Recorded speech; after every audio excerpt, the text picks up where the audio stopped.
मेरे प्यारे देशवासियों, नमस्कार। मन की बात के इस 98वें एपिसोड में आप सभी के साथ जुड़कर मुझे बहुत खुशी हो रही है।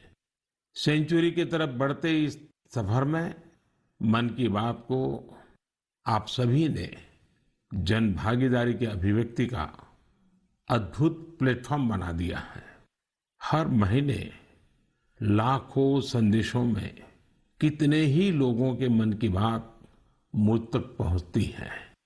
आप अपने मन की शक्ति तो जानते ही हैं, वैसे ही समाज की शक्ति से कैसे देश की शक्ति बढ़ती है, ये हमने मन की बात के अलग अलग एपिसोड में देखा है, समझा है और मैंने अनुभव किया है, स्वीकार भी किया है।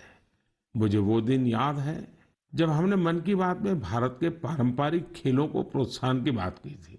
तुरंत उस समय देश में एक लहर सी उठ गई भारतीय खेलों के जुड़ने की, इनमें रमने की, इन्हें सीखने की। मन की बात में जब भारतीय खिलौनों की बात हुई तो देश के लोगों ने इसे भी हाथों हाथ बढ़ावा दे दिया। अब तो भारतीय खिलौनों का इतना क्रेज हो गया है कि विदेशों में भी इनकी डिमांड बहुत बढ़ रही है। जब मन की बात में हमने स्टोरी टेलिंग की भारतीय विधाओं पर बात की तो इनकी प्रसिद्धि भी दूर दूर तक पहुंच गई।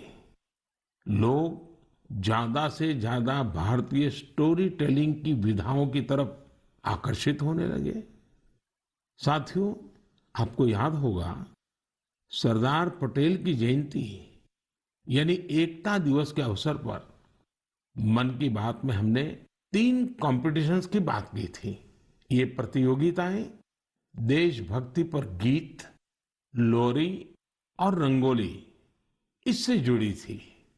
मुझे ये बताते हुए खुशी है, देश भर के 700 से अधिक जिलों के 5 लाख से अधिक लोगों ने बढ़ चढ़ करके इसमें हिस्सा लिया है। बच्चे, बड़े, बुजुर्ग सभी ने इसमें बढ़ चढ़कर भागीदारी की और 20 से अधिक भाषाओं में अपनी एंट्रीज भेजी है। इन कॉम्पिटिशन्स में भाग लेने वाले सभी प्रतिभागियों को मेरी ओर से बहुत बहुत बधाई है। आप में से हर कोई अपने आप में एक चैंपियन है, कला साधक है। आप सभी ने यह दिखाया है कि अपने देश की विविधता और संस्कृति के लिए आपके हृदय में कितना प्रेम है। साथियों, आज इस मौके पर मुझे लता मंगेशकर जी, लता दीदी की याद आना बहुत स्वाभाविक है, क्योंकि जब ये प्रतियोगिता प्रारंभ हुई थी उस दिन लता दीदी ने ट्वीट करके देशवासियों से आग्रह किया था कि वे इस स्पर्धा में जरूर जुड़े। साथियों, लोरी राइटिंग कंपटीशन में पहला पुरस्कार कर्नाटका के चामराजनगर जिले के B.M. मंजुनाथ जी ने जीता है। इन्हें ये पुरस्कार कन्नड़ में लिखी उनकी लोरी मलगू कंदा के लिए मिला है। इसे लिखने की प्रेरणा इन्हें अपनी माँ और दादी के गाए लोरी गीतों से मिली। आप इसे सुनेंगे तो आपको भी आनंद आएगा। मलगु कंद मलगु ಕೂಸೆ ಮಲಗು ನನ್ನ ಜಾಣ ಮರಿಯೇ ಹಗಲು ಕಳೆದು ಈರುಳು ನೆರೆದು ನಿದಿರ ದೇವೆ ಬರುವಳಯ್ಯ ತಾರೆಗಳ ತೋಟದಿಂದ ಕನಸ ಕೊಯ್ದು ತರುವಳಯ್ಯ ಮಲಗು ಕಂದ ಮಲಗು ಕೂಸೆ ಜೋ ಜೋ ಜೋ ಜೋ। असम में कामरूप जिले के रहने वाले दिनेश गोवाला जी ने इस प्रतियोगिता में सेकंड प्राइज जीता है। इन्होंने जो लोरी लिखी है उसमें स्थानीय मिट्टी और मेटल के बर्तन बनाने वाले कारीगरों के पॉपुलर क्राफ्ट की छाप है। कोहार कोकाए मुनाती आनीसे मुनाती आसेनो की खुली साई देखिलो कोहारोर मुनाती मुनाते आसे बानबाती আমারে মইনাই কহার খুধি সাই কিনুই বান বাতি। गीतों और लोरी की तरह ही रंगोली कंपटीशन भी काफी लोकप्रिय रहा। इसमें हिस्सा लेने वालों ने एक से बढ़कर एक सुंदर रंगोली बनाकर भेजी। इसमें विनिंग एंट्री पंजाब के कमल कुमार जी की रही।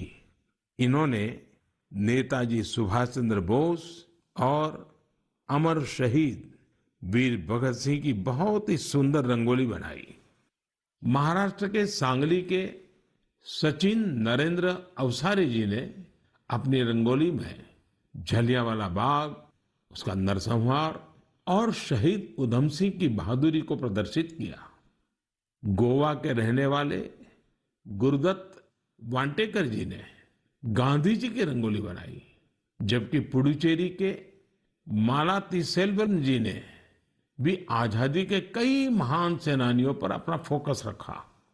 देशभक्ति गीत प्रतियोगिता की विजेता टी विजय दुर्गा जी आंध्र प्रदेश की हैं। उन्होंने तेलुगु में अपनी एंट्री भेजी थी। वे अपने क्षेत्र के प्रसिद्ध स्वतंत्रता सेनानी नरसिम्हा रेड्डी गारू जी से काफी प्रेरित रही है।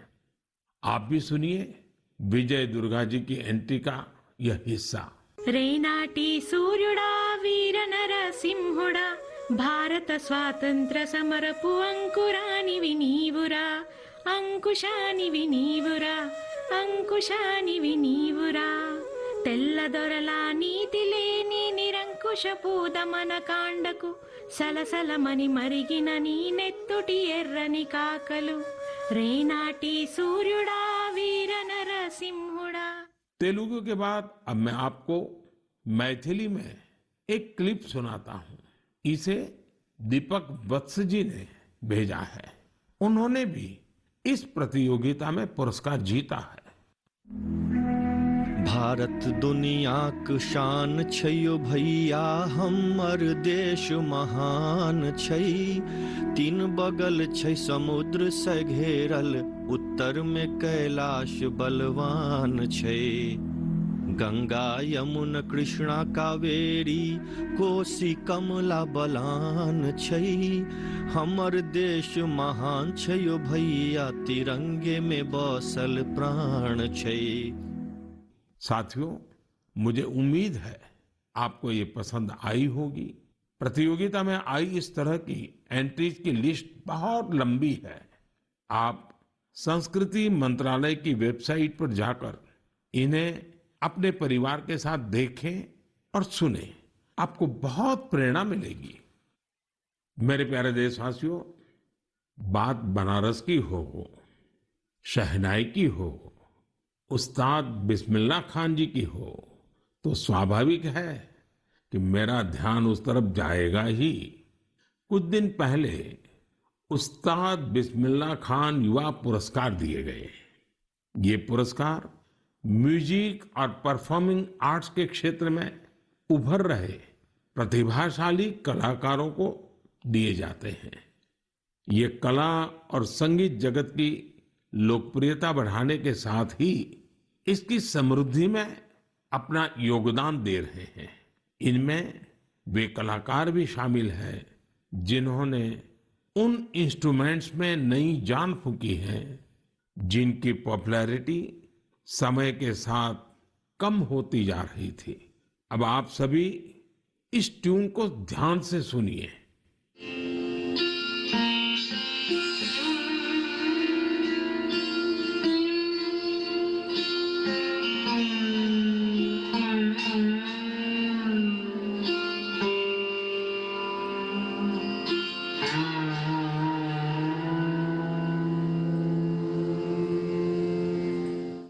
क्या आप जानते हैं ये कौन सा इंस्ट्रूमेंट है? संभव है आपको पता न भी हो। इस वाद्य यंत्र का नाम सुरसिंगार है और इस धुन को तैयार किया है जॉयदीप मुखर्जी ने। जॉयदीप जी उस्ताद बिस्मिल्लाह खान पुरस्कार से सम्मानित युवाओं में शामिल है। इस इंस्ट्रूमेंट की धुनों को सुनना पिछले 50 और 60 के दशक से ही दुर्लभ हो चुका था, लेकिन जॉयदीप सुरसिंगार को फिर से पॉपुलर बनाने में जी जान से जुटे हैं। उसी प्रकार बहन उप्पलपू नागमणि जी का प्रयास भी बहुत ही प्रेरक है, जिन्हें मैंडोलिन में कार्नाटिक इंस्ट्रूमेंटल के लिए यह पुरस्कार दिया गया है। वहीं संग्राम सिंह सुहास भंडारे जी को वारकरी कीर्तन के लिए यह पुरस्कार मिला है। इस लिस्ट में सिर्फ संगीत से जुड़े कलाकार ही नहीं है।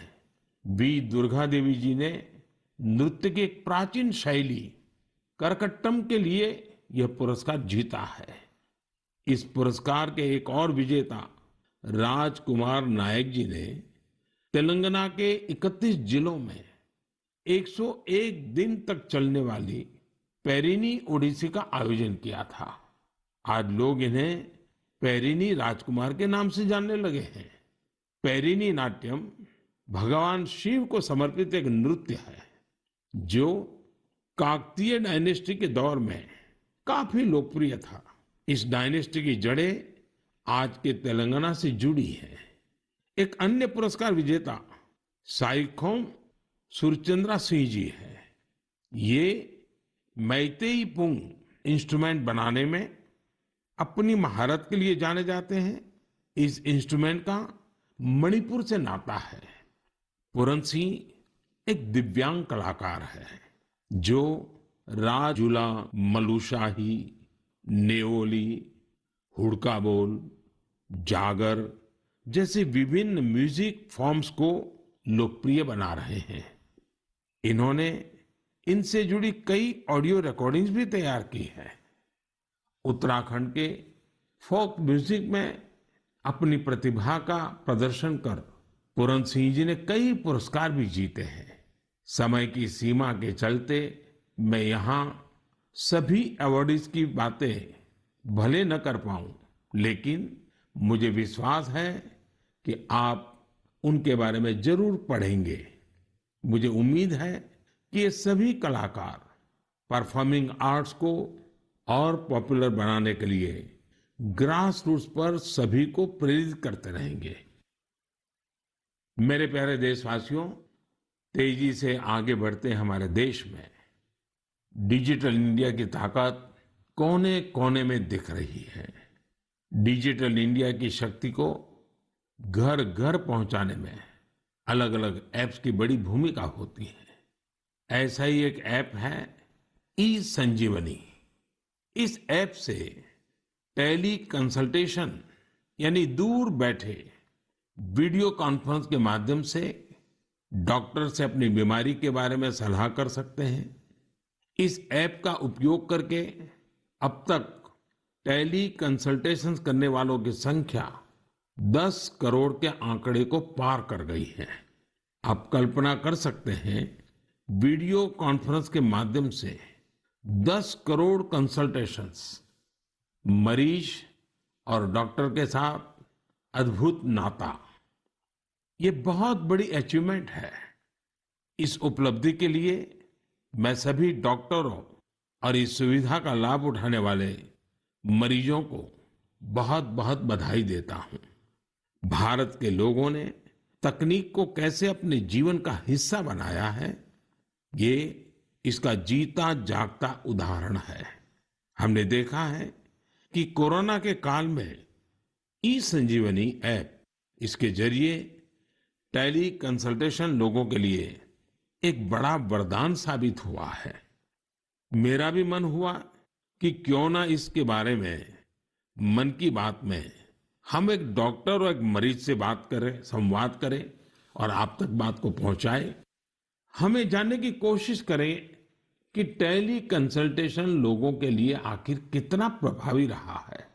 हमारे साथ सिक्किम से डॉक्टर मदन मणि जी हैं। डॉक्टर मदन मणि जी रहने वाले सिक्किम के ही हैं, लेकिन उन्होंने एमबीबीएस धनबाद से किया और फिर बनारस हिंदू यूनिवर्सिटी से एमडी किया। वो ग्रामीण इलाकों के सैकड़ों लोगों को टेली कंसल्टेशन दे चुके हैं। नमस्कार, नमस्कार मदन मणि जी। जी नमस्कार सर। मैं नरेंद्र मोदी बोल रहा हूँ। जी जी सर। आप तो बनारस में पढ़े हैं? जी मैं बनारस में पढ़ा हूँ सर। आपका मेडिकल एजुकेशन वहीं हुआ? जी जी। तो जब आप बनारस में थे तब का बनारस और आज बदला हुआ बनारस कभी देखने गए कि नहीं गए? जी प्रधानमंत्री जी, मैं जा नहीं पाया हूँ जब से मैं वापस सिक्किम आया हूँ, लेकिन मैंने सुना है कि काफी बदल गया है। तो कितने साल हो गए आपको बनारस छोड़े? बनारस 2006 से छोड़ा हुआ हूँ। ओह, फिर तो आपको जरूर जाना चाहिए।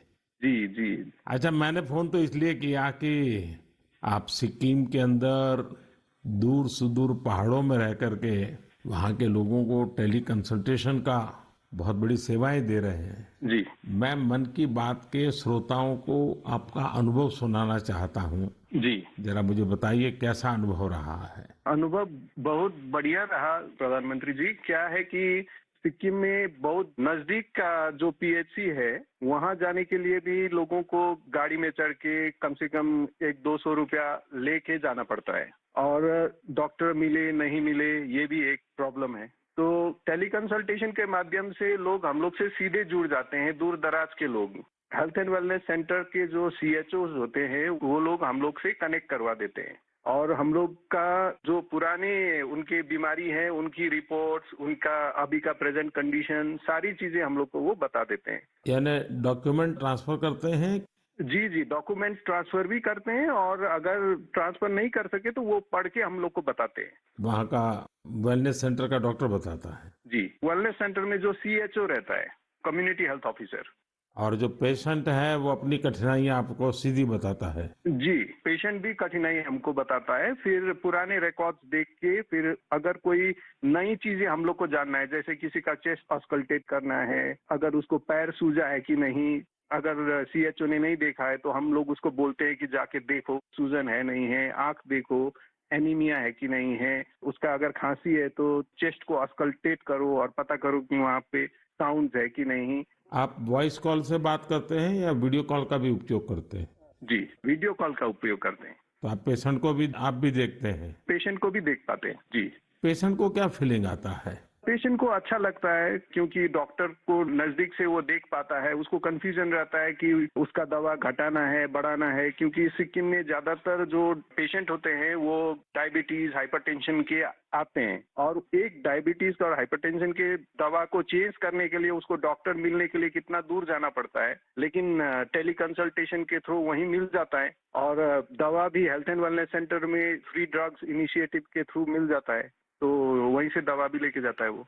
अच्छा मदन मणि जी, आप तो जानते ही हैं कि पेशेंट का एक स्वभाव रहता है कि जब तक वो डॉक्टर आता नहीं है, डॉक्टर देखता नहीं है, उसको संतोष नहीं होता है, और डॉक्टर को भी लगता है जरा मरीज को देखना पड़ेगा।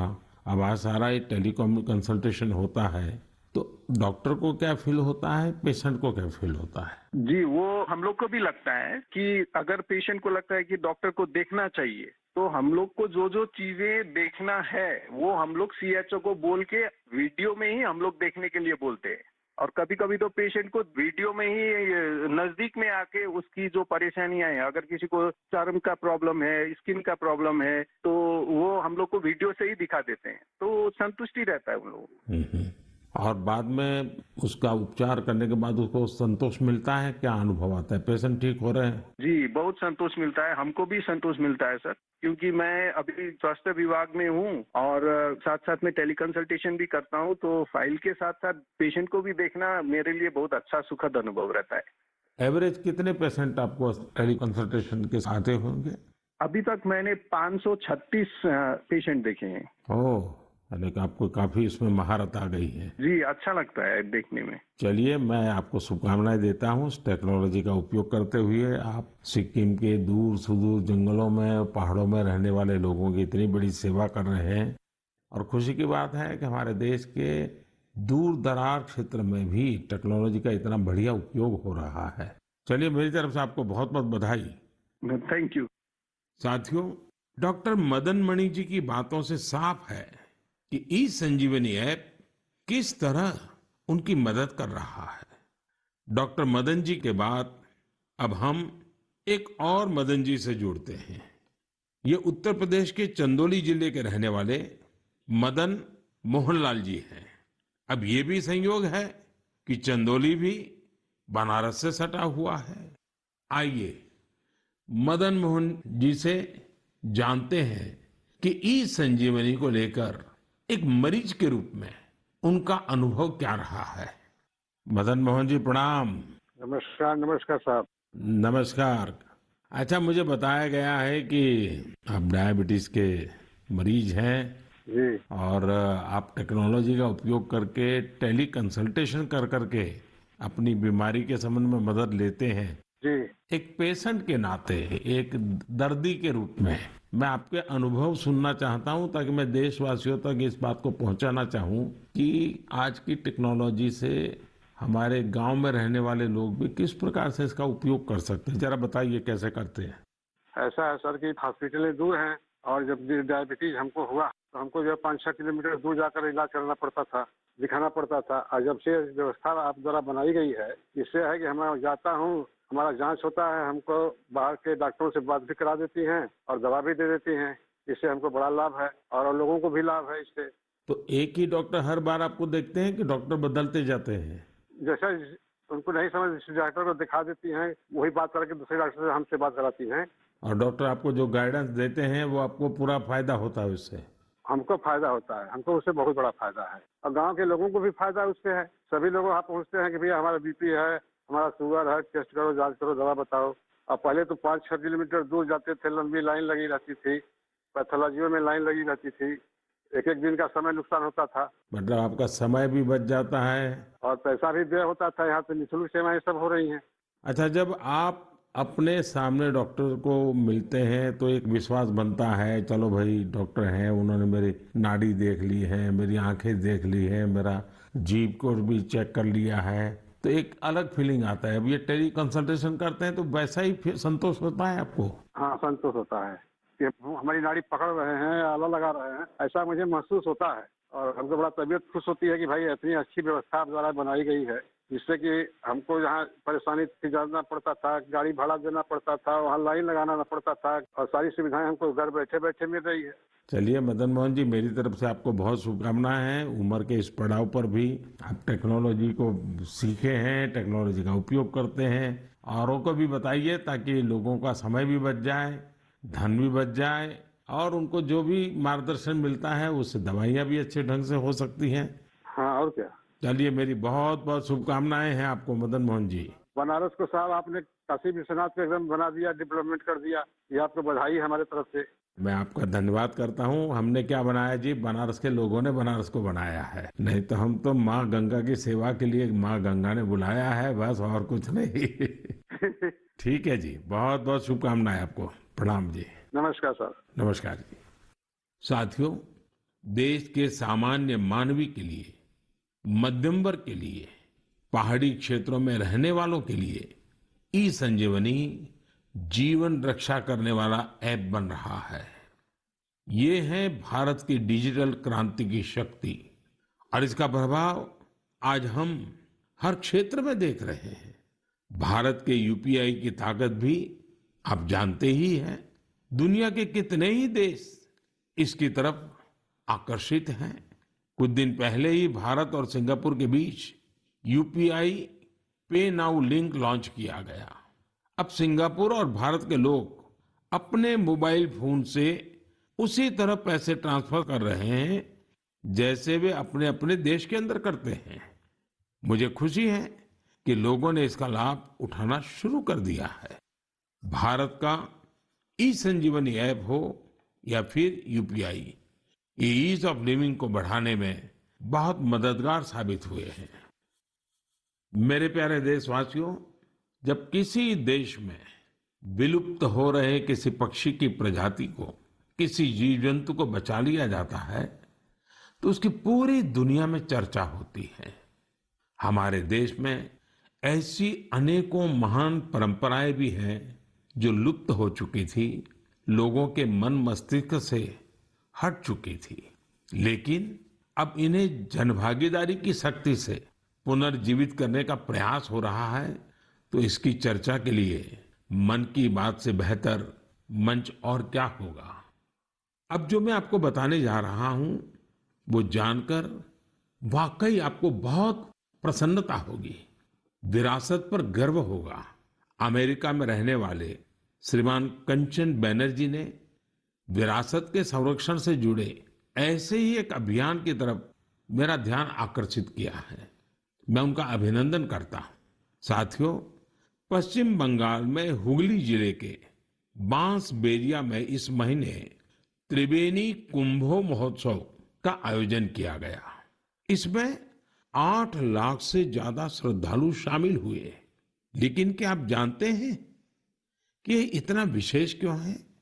विशेष इसलिए क्योंकि इस प्रथा को 700 साल के बाद पुनर्जीवित किया गया है। यूं तो ये परंपरा हजारों वर्ष पुरानी है, लेकिन दुर्भाग्य से 700 साल पहले बंगाल के त्रिवेणी में होने वाला ये महोत्सव बंद हो गया था। इसे आजादी के बाद शुरू किया जाना चाहिए था, लेकिन वो भी नहीं हो पाया। 2 वर्ष पहले स्थानीय लोग और त्रिवेणी कुंभो परिचालना समिति के माध्यम से ये महोत्सव फिर शुरू हुआ है। मैं इसके आयोजन से जुड़े सभी लोगों को बहुत बहुत बधाई देता हूं। आप सिर्फ एक परंपरा को ही जीवित नहीं कर रहे हैं, बल्कि आप भारत की सांस्कृतिक विरासत की भी रक्षा कर रहे हैं। साथियों, पश्चिम बंगाल में त्रिवेणी को सदियों से एक पवित्र स्थल के रूप में जाना जाता है। इसका उल्लेख विभिन्न मंगल काव्य, वैष्णव साहित्य, शाक्त साहित्य और अन्य बंगाली साहित्यिक कृतियों में भी मिलता है। विभिन्न ऐतिहासिक दस्तावेजों से यह पता चलता है कि कभी यह क्षेत्र संस्कृत शिक्षा और भारतीय संस्कृति का केंद्र था। कई संत इसे माघ संक्रांति में कुंभ स्नान के लिए पवित्र स्थान मानते हैं। त्रिवेणी में आपको कई गंगा घाट, शिव मंदिर और टेराकोटा वास्तुकला से सजी प्राचीन इमारतें देखने को मिल जाएगी। त्रिवेणी की विरासत को पुनर्स्थापित करने और कुंभ परंपरा के गौरव को पुनर्जीवित करने के लिए यहाँ पिछले साल कुंभ मेले का आयोजन किया गया था। 7 सदियों बाद 3 दिन के कुंभ महास्नान और मेले ने इस क्षेत्र में एक नई ऊर्जा का संचार किया है। 3 दिनों तक हर रोज होने वाली गंगा आरती, रुद्राभिषेक और यज्ञ में बड़ी संख्या में लोग शामिल हुए। इस बार हुए महोत्सव में विभिन्न आश्रम, मठ और अखाड़े भी शामिल थे।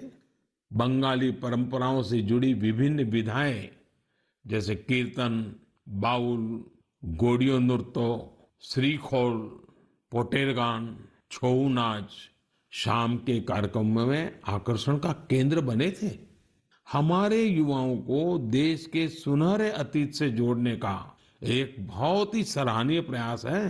भारत में ऐसी कई और प्रैक्टिसेस हैं जिन्हें रिवाइव करने की जरूरत है।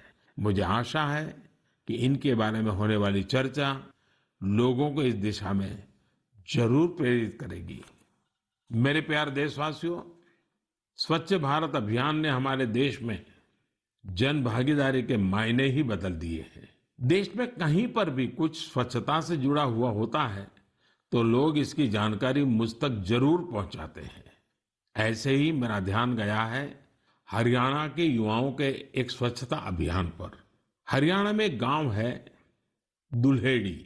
यहाँ के युवाओं ने तय किया हमें भिवानी शहर को स्वच्छता के मामले में एक मिसाल बनाना है। उन्होंने युवा स्वच्छता एवं जन सेवा समिति नाम से एक संगठन बनाया। इस समिति से जुड़े युवा सुबह 4 बजे भिवानी पहुंच जाते हैं। शहर के अलग अलग स्थलों पर ये मिलकर सफाई अभियान चलाते हैं। ये लोग अब तक शहर के अलग अलग इलाकों से कई टन कूड़ा साफ कर चुके हैं। साथियों, स्वच्छ भारत अभियान का एक महत्वपूर्ण आयाम वेस्ट टू वेल्थ भी है। ओडिशा के केंद्रपाड़ा जिले की एक बहन कमला मोहराना एक स्वयं सहायता समूह चलाती हैं। इस समूह की महिलाएं दूध की थैली और दूसरी प्लास्टिक पैकिंग से टोकरी और मोबाइल स्टैंड जैसी कई चीजें बनाती हैं। ये इनके लिए स्वच्छता के साथ ही आमदनी का भी एक अच्छा जरिया बन रहा है। हम अगर ठान लें तो स्वच्छ भारत में अपना बहुत बड़ा योगदान दे सकते हैं। कम से कम प्लास्टिक बैग की जगह कपड़े के बैग का संकल्प तो हम सबको ही लेना चाहिए। आप देखेंगे आपका ये संकल्प आपको कितना संतोष देगा और दूसरे लोगों को जरूर प्रेरित करेगा। मेरे प्यारे देशवासियों, आज हमने और आपने साथ जुड़कर एक बार फिर कई प्रेरणादायी विषयों पर बात की। परिवार के साथ बैठ करके उसे सुना और अब उसे दिन भर गुनगुनाएंगे भी। हम देश की कर्मठता की जितनी चर्चा करते हैं उतनी ही हमें ऊर्जा मिलती है। इसी ऊर्जा प्रवाह के साथ चलते चलते आज हम मन की बात के 98वें एपिसोड के मुकाम तक पहुंच गए हैं। आज से कुछ दिन बाद ही होली का त्योहार है। आप सभी को होली की शुभकामनाएं। हमें हमारे त्योहार वोकल फॉर लोकल के संकल्प के साथ ही मनाने हैं। अपने अनुभव भी मेरे साथ शेयर करना न भूलिएगा। तब तक के लिए मुझे विदा दीजिए। अगली बार हम फिर नए विषयों के साथ मिलेंगे। बहुत बहुत धन्यवाद। नमस्कार।